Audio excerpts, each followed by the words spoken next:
Mengingat investasi yang begitu besar, dia menjadi strategis karena ini adalah trigger buat masyarakat Maluku Yes. untuk meningkatkan kesejahteraan masyarakat Maluku. Dinas Tenaga Kerja dan Transmigrasi Maluku tentunya akan meningkatkan kemampuan, skill, dan kompetensi. Minggu-minggu ini kami di dinas akan melakukan pelatihan K3 umum. Ya, ketiga umum, Pak. Ya. K3 umum. Hambatan yang pertama itu adanya budget constraint ya. Waduh. Ini kerangkan anggaran. Iya, kan iya, gitu. iya, iya, iya. Itu Ini yang kayaknya sekarang kita semua strategi kita itu harus kita petakan. Iya. Oh, jangka pendek, Ya. jangka menengah, dan jangka panjang, mengingat Yes. saya pikir 60 tahun membuktikan bahwa Maluku adalah masyarakat yang terbuka. Ya. Tetapi kondisi sekarang berubah. Sahabat Antara Maluku, hari ini kita kedatangan Kepala Dinas Ketenagakerjaan dan Transmigrasi Provinsi Maluku, Bapak Rizal Latukonsina, sudah ada di depan saya, dan kali ini kita akan membahas tentang serba-serbi bagaimana upaya Pemprov Maluku dalam memastikan pemerataan penerimaan tenaga kerja untuk proyek strategis berskala nasional Blok Masela. Pak Rizal, apa kabar, Pak? Alhamdulillah sehat walafiat. Sehat walafiat, seperti yang sahabat Antara bisa lihat, Pak Rizal sekarang sehat dan sepertinya tambah segar aja, Pak ya. Alhamdulillah. Ya, hari ini kita akan bahas tentang Blok Masela, Pak. Ya. Blok Masela ini seperti yang banyak diberitakan gitu, Pak ya. Digadang-gadang akan menjadi proyek raksasa, proyek strategis yang akan berpotensi meningkatkan perekonomian masyarakat Maluku. Mungkin langsung aja, Pak ya. Oke. Saya mungkin mulai dengan pertanyaan pertama, Pak, yaitu kenapa, Pak? Menurut Bapak sendiri, kenapa Blok Masela ini penting bagi Maluku? Blok Masela ini begitu penting karena ini bukan saja kesempatan emas, tapi kesempatan emas bercampurkan intan buat masyarakat Maluku, dan ini merupakan sebuah anugerah. Mengapa? Sebagaimana kita ketahui bahwa investasi daripada Blok Masela ini kurang lebih 21 juta dolar US dollar, ya, atau setara dengan 400 triliun. Ya.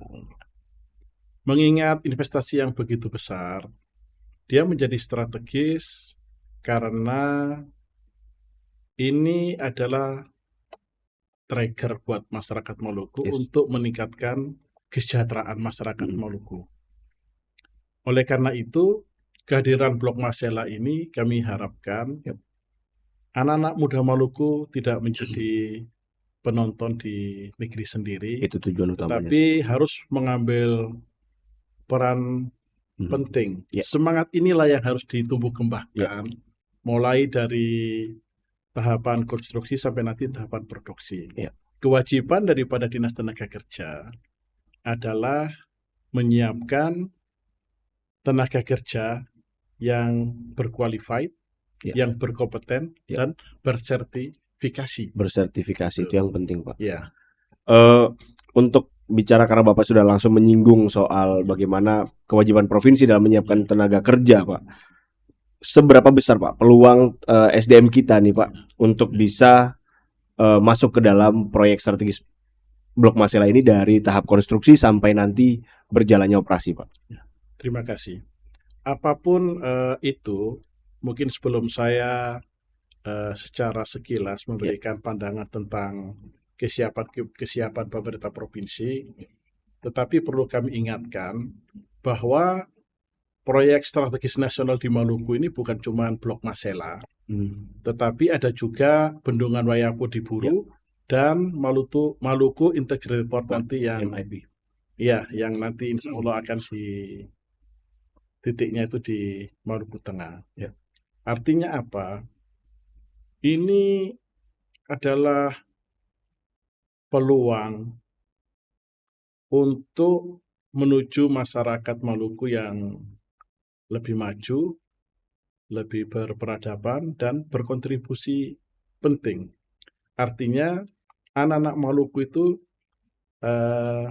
akan memperkuat perekonomian nasional sekaligus dalam rangka memperkokoh perekonomian. Hmm. Maksud saya itu memperkuat perekonomian daerah dalam rangka memperkokoh perekonomian nasional. Ya.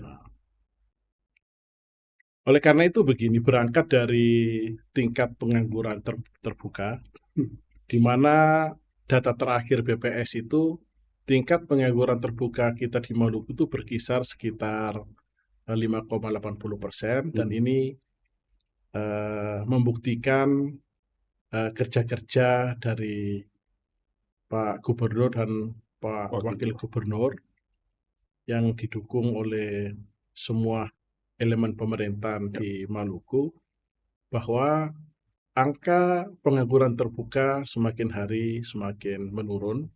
Dan target kita ke depan, tingkat pengangguran terbuka di Maluku harus di bawah tingkat pengangguran terbuka nasional yang saat ini mungkin di kisaran 4,8. Oleh sebab itu Blok Masela ini jadi salah satu PSN, bukan cuma Blok Masela Pak ya, Blok Masela, MIP, sama Bendungan WAPO ini jadi salah satu upaya pemerintah juga untuk mengurangi tingkat pengangguran terbuka kita Pak ya. Kalau kita lihat, kita fokus ke Blok Masela dulu Pak ya. Ini kan industri migas ya Pak ya. Kalau Bapak sendiri melihat bagaimana kompetensi apa saja gitu Pak yang kita butuhkan untuk memulai konstruksi sampai tahap operasi nanti Pak? Memang kita akui bahwa sampai sejauh ini belum tercipta ekosistem ketenagakerjaan yang baik. Masih adanya skill gap antara kabupaten satu dengan kabupaten yang lain dengan Kota Ambon, sehingga untuk memenuhi pasar kerja di Blok Masela, kami dari Dinas Tenaga Kerja dan Transmigrasi Maluku tentunya akan meningkatkan kemampuan, skill, dan kompetensi anak-anak Maluku dengan pelatihan-pelatihan yang berkualitas dan berbasis sertifikasi. Misalnya, untuk tahap awal pengerjaan konstruksi Blok Masela, tentunya kita memerlukan bidang pekerjaan yang membutuhkan sertifikasi seperti tree cutting, kemudian pengoperasian alat berat seperti dump truck, terus kemudian alat berat yang lain. Dan karena apa? Karena ini yang paling dibutuhkan saat ini di tahap konstruksi. Oleh karena itu kami sedang mempersiapkan konsep surat yang akan ditandatangani Bapak Gubernur yang akan kami tujukan ke Kementerian ESDM dengan tembusan ke SKK Migas, kemudian ke Petrosi pemenang lelang tahap konstruksi ini, agar Pak Gubernur dan masyarakat Maluku dan kita semua mengetahui tahapan-tahapan yang akan dilakukan oleh pemenang lelang tahap konstruksi ini. Kemudian kita petakan kebutuhan SDM lokal itu berapa dan di job apa-apa saja. Nah, ketika informasi dari pemenang lelang tentang tenaga lokal yang dibutuhkan, maka kita akan tancap gas melakukan pelatihan-pelatihan untuk memenuhi standar yang dibutuhkan di Blok Masela. Pelatihan-pelatihan yang bersertifikasi yang itu dikeluarkan oleh BNSP, Badan Nasional Sertifikasi Profesi. Misalnya, minggu ini kami di dinas akan melakukan pelatihan K3 umum. K3 umum. K3 umum. Dan akan kami, apabila anggarannya memungkinkan, akan kita lanjutkan dengan pelatihan K3 migas. K3 migas. Dan ini nanti gratis buat masyarakat Maluku. Oleh karenanya sebetulnya kami dari dinas juga tidak berani menjanjikan kan bahwa anak-anak Maluku semuanya harus bekerja di Blok Masela. Tentunya kami akan melakukan seleksi sedemikian rupa dengan kompetensi dan kualitas yang dimiliki oleh anak-anak Maluku, karena tantangan terbesar kita di Maluku dalam hal ketersediaan sumber daya lokal itu adalah masalah kompetensi. Iya. Sehingga kesiapan kita itu adalah melakukan pelatihan yang berbasis kompetensi. Ya. Tetapi lebih dari itu, agar sumber daya lokal ini betul-betul diberdayakan, ya kan? Kita mudah melakukan kontrol. Kami juga sedang mengusulkan kepada Bapak Gubernur agar dibentuk satu balai yang itu berada di bawah Dinas Tenaga Kerja, Ya. yang insya Allah kalau kepala daerah, dalam hal ini Pak Gubernur, Pak Wakil Gubernur setuju, maka balai itu akan kami sebut dengan Balai Pelatihan Vokasi Migas. Balai Pelatihan Vokasi Migas. BPVM. Ya, apapun lah namanya nanti. Mungkin Ya. jadinya Ini kita masih pelaksana mengusulkan. teknis ya? Iya. Pengusulan unit pelaksana teknis itu. Ini unit semacam UPTD. Semacam Ya, UPTD, ya. ini apa? Agar penyediaan tenaga lokal di Blok Masela itu hanya satu pintu. Sekaligus kita ingin melihat sejauh mana keterlibatan sumber daya lokal untuk Blok Masela maupun proyek strategis lainnya yang ada di Maluku. Tapi ini bukan berarti bahwa kita membatasi tenaga kerja dari luar. Kalau toh pun ada tenaga kerja dari luar, ya kami harapkan itu ada transfer of knowledge. Gitu. Sehingga anak-anak Maluku atau SDM lokal itu betul-betul memanfaatkan secara maksimal keberadaan Blok Masela ini. Saya kira seperti itu. Dari paparan yang kemarin sempat Bapak kirimkan ke saya itu Pak, saya melihat upaya Pemprov Maluku itu kalau bisa 60%. Jadi nggak 100%, nggak semua juga tenaga kerja kita Pak ya, dari lokal Pak ya. 60%, kalau bisa 60% itu dari lokal, 40% sisanya baru dari luar, supaya terjadi transfer of knowledge itu tadi Pak ya. Betul. Nah terus ini Pak, strateginya Pak, tadi sempat disinggung soal gap standar SDM. Tentunya kalau kita bicara soal PSN Blok Masela, kemudian karena itu wilayah daratnya di wilayah Tanimbar Pak ya, Ler Matang, Bomaki dan sekitarnya Pak, maka masyarakat akan bertanya-tanya, masyarakat Ler Matang dapat apa? Masyarakat lokal setempat itu berapa persen yang diserap kayak misal gitu. Nah, apa strategi dari Disnaker Trans untuk memeratakan aja nih Pak? Jadi dalam rangka untuk mengurangi eskalasi sosial yang akan timbul di masyarakat, Blok Masela itu, kemudian kami melihat bahwa perlu adanya skema atau sistem zonasi. Sistem zonasi itu mungkin nantinya bisa dibagi dengan zona A, zona B, atau zona C. Zona A itu adalah kita memprioritaskan SDM lokal yang berada di KKT, MBD, kemudian zona B itu adalah kabupaten kota di Provinsi Maluku yang di luar zona A tadi. Kemudian zona C itu adalah SDM yang berasal dari selain zona A dan zona B. Saya pikir ini lebih berkeadilan. Artinya bagaimanapun harapan besar semua masyarakat Maluku, SDM Maluku jangan sampai tertinggal dan harus mengambil peran yang besar. Itu Pak, itu kemarin kami posting di TikTok, di sosial media kami, pidatonya Pak Prabowo waktu groundbreaking itu Pak. Banyak masyarakat yang bertanya-tanya, bagaimana nanti masyarakat Maluku dapat apa? Jangan sampai nanti justru masyarakat Maluku nih kita jadi penonton di negeri kita sendiri Pak. Kemudian ini Pak, dengan strategi yang sudah disusun oleh Disnaker Trans nih Pak, tantangannya sekarang nih apa Pak? Selain gap yang tadi Pak yang Bapak sebutkan, gap SDM lokal. Tentunya hambatan yang pertama itu adanya budget constraint ya. Waduh. Ini kerangkan anggaran. Iya.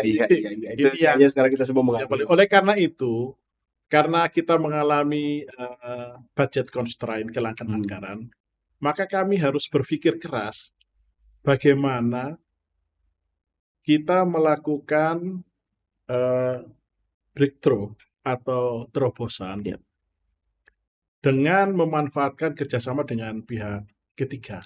Bahkan mungkin dengan pihak Impact sendiri, dengan LPK swasta, maupun eh, perguruan tinggi dan mungkin pengusaha-pengusaha dari luar dan dalam Yes. Maluku sendiri. Yes. Artinya apa?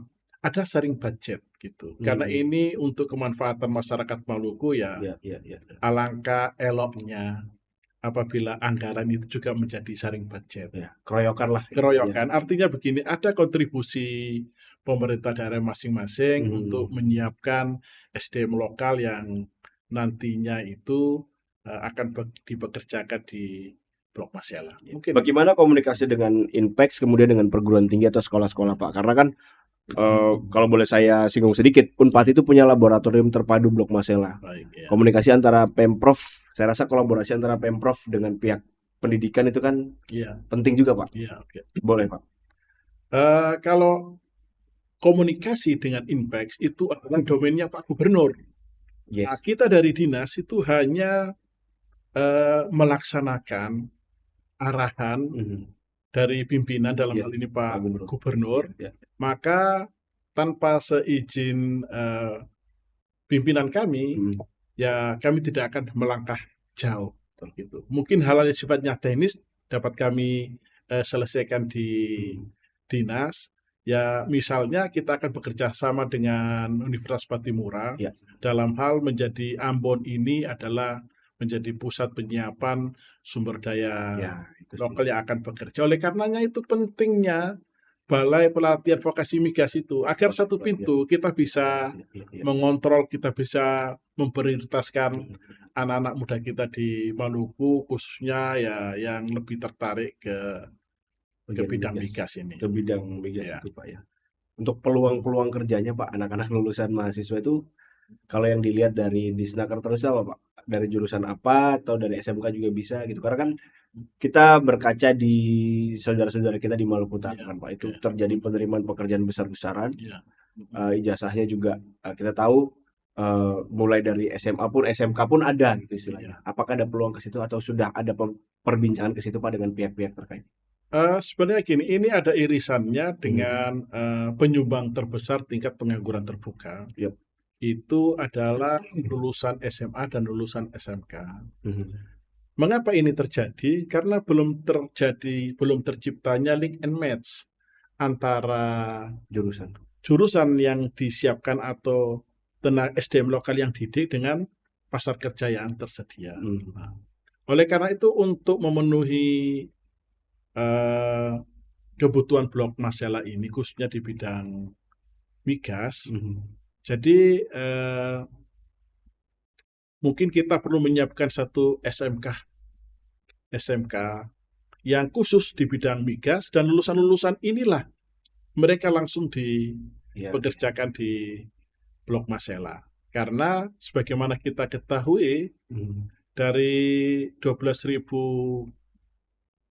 tenaga kerja yang akan terserap di tahap konstruksi dan hanya tersisa 800 saja di tahap produksi. Namun demikian itu yang bersinggungan, ya tidak bersinggungan itu tentunya ada.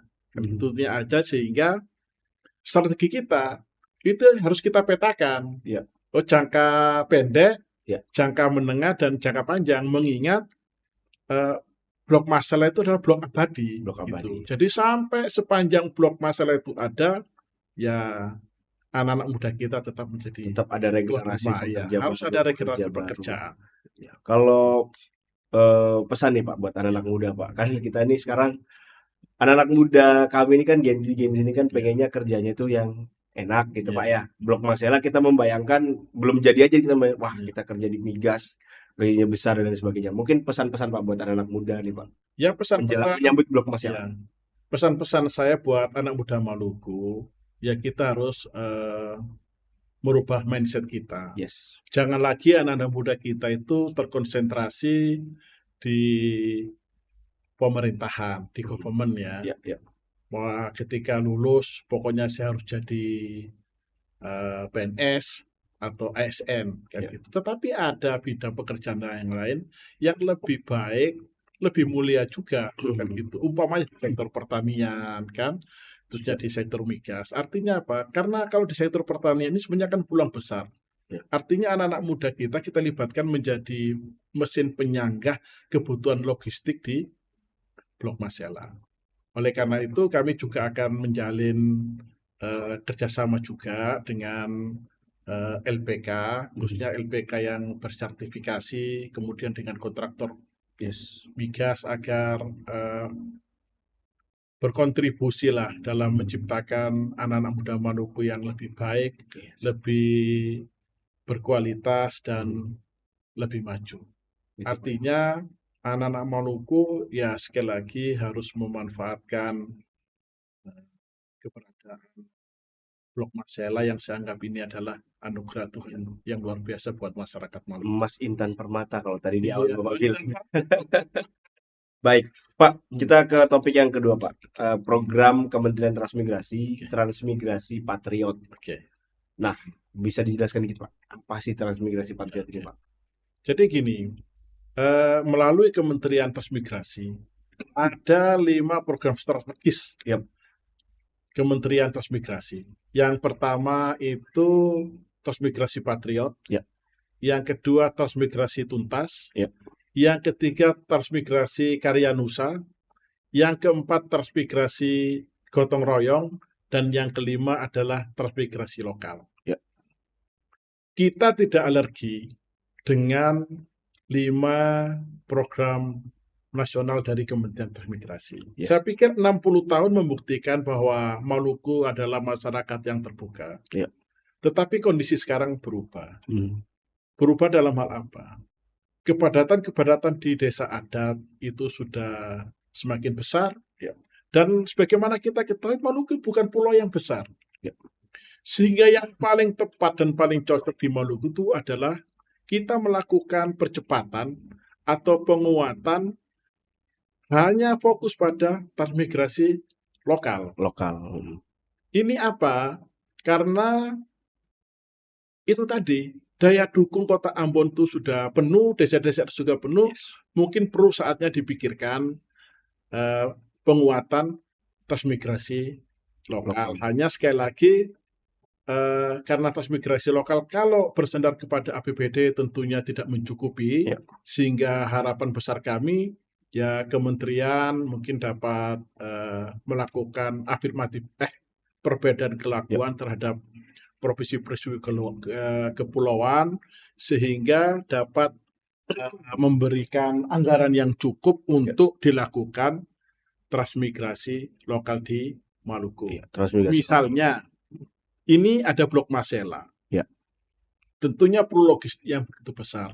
Sehingga perlu dipikirkan transmigrasi lokal di sana dengan sistem pentaholik. Pentaholik itu melibatkan banyak unsur. Ada unsur perguruan tinggi di situ, ada unsur pemerintah daerah di situ, ada unsur pengusaha di situ, ya. Ada pers di situ, dan masyarakat di situ. Nah, sehingga ini dapat mengurangi juga kemiskinan ekstrim yang ya cukup tinggi di Maluku. Karena artinya semua mobil semua bergerak. Kan gitu. Artinya ya bayangan saya itu di Tanimbar sana ada transmigrasi lokal, kemudian kita bangun area pertanian yang besar di sana, peternakan di sana untuk mensuplai kebutuhan logistik.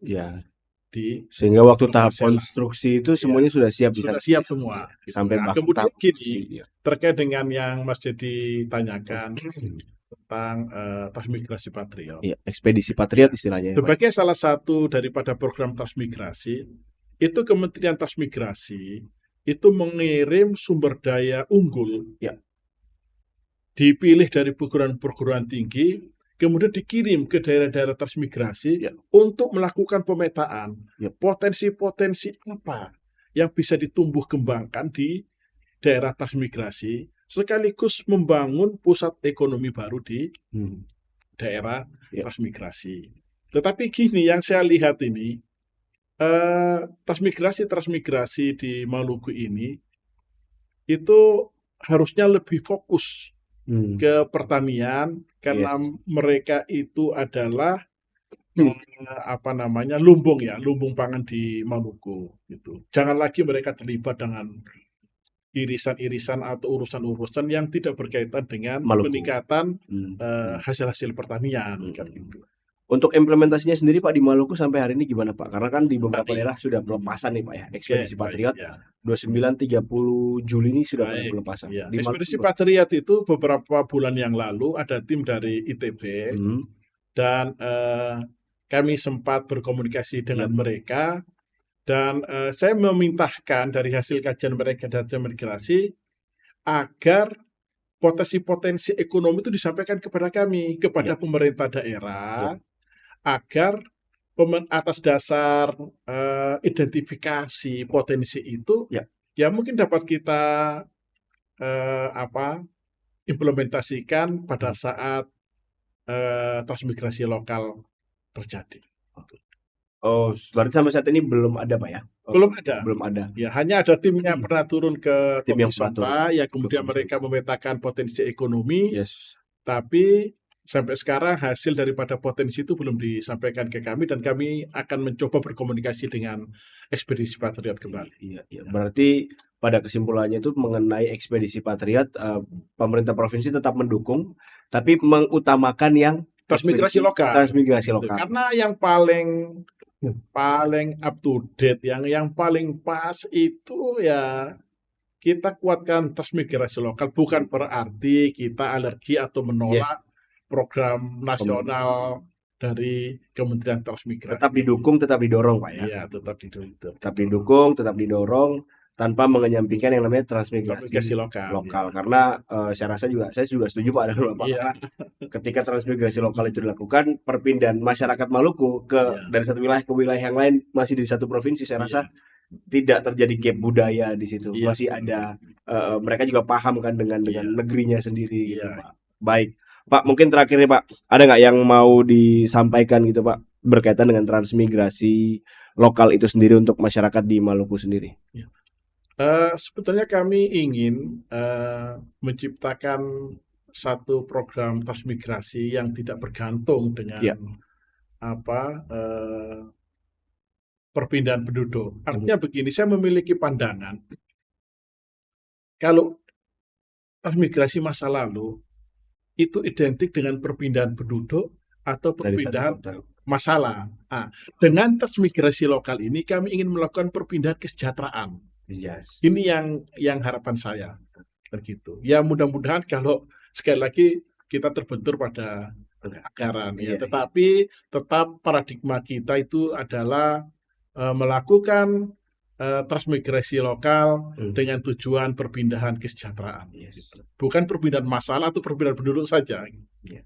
Pak, satu lagi saya mau ingat tadi Pak, tadi sempat disampaikan di awal, disinggung sama Bapak soal banyaknya kabar-kabar hoax ini Pak. Yang kemarin juga saya dapat sahabat antara pesan berantai di WhatsApp yang mengatakan bahwa kalau mau daftar ke jadi tenaga kerja Blok Masela, daftar di link ini gitu. Boleh disampaikan Pak? Baik. Apa nih? Melalui kesempatan ini saya ingin menyampaikan kepada masyarakat, kepada kita semua agar selalu berhati-hati dengan setiap lowongan kerja yang hampir semuanya itu berfokus pada penerima tenaga kerja di Blok Masela. Agar tidak timbul korban di masyarakat, sekali lagi hati-hati setiap informasi menyangkut lowongan tenaga kerja agar dikonfirmasi, diklarifikasikan di Dinas Tenaga Kerja dan Transmigrasi Provinsi Maluku, karena sampai saat ini itu kami masih akan berkomunikasi karena belum ada. Setiap LPK yang akan menyediakan sumber daya manusianya, pekerjanya, itu tetap harus mengantongi SKT, surat keterangan terdaftar dari Inpek, baru mereka bisa melakukan rekrutmen. Nah, oleh karena itu, kami akan selalu menyampaikan hati-hati. Kan gitu. Memang pemerintah daerah tidak akan memberikan janji-janji bahwa semua harus bekerja di Blok Masela, tentunya dikembalikan kepada perusahaan dalam mempekerjakan tenaga kerjanya. tentunya diperlukan tenaga kerja yang berkualitas, kan. Hanya menuju ke arah itu, kami dari Dinas Tenaga Kerja dan Transmigrasi akan menyiapkan program-program pelatihan berbasis kompetensi, sehingga anak-anak muda kita mampu bersaing dengan sumber daya dari luar. Baik, terima kasih Pak Rizal. Sahabat Tentara, itulah perbincangan kita sore hari ini ya. Ini sekarang sore, nanti kalau sahabat Tentara nontonnya pagi, siang, malam disesuaikan saja. Itulah perbincangan kita dengan Kepala Dinas Kepala Dinas Ketenagakerjaan dan Transmigrasi Provinsi Maluku, Bapak Rizal Latukonsina. Saya menangkap bahwa masyarakat Maluku menyambut gembira proyek strategis nasional Blok Masela, tapi kita jangan lupa bahwa kita masih punya 2 PSN lagi, Bendungan Apo dan Maluku Integrated Port. Semoga kerja-kerja Dinas Ketenagakerjaan dan Transmigrasi Provinsi Maluku bisa berbuah manis, dan masyarakat Maluku tentunya bisa merasakan kesegaran buah manisnya itu, Pak. Baik, akhir kata, saya Didi Aziz pamit undur diri bersama dengan Bapak Kepala Dinas Kepala Dinas Ketenagakerjaan dan Transmigrasi Provinsi Maluku. Kami berdua pamit undur diri. Wassalamualaikum warahmatullahi wabarakatuh. Waalaikumsalam warahmatullahi wabarakatuh.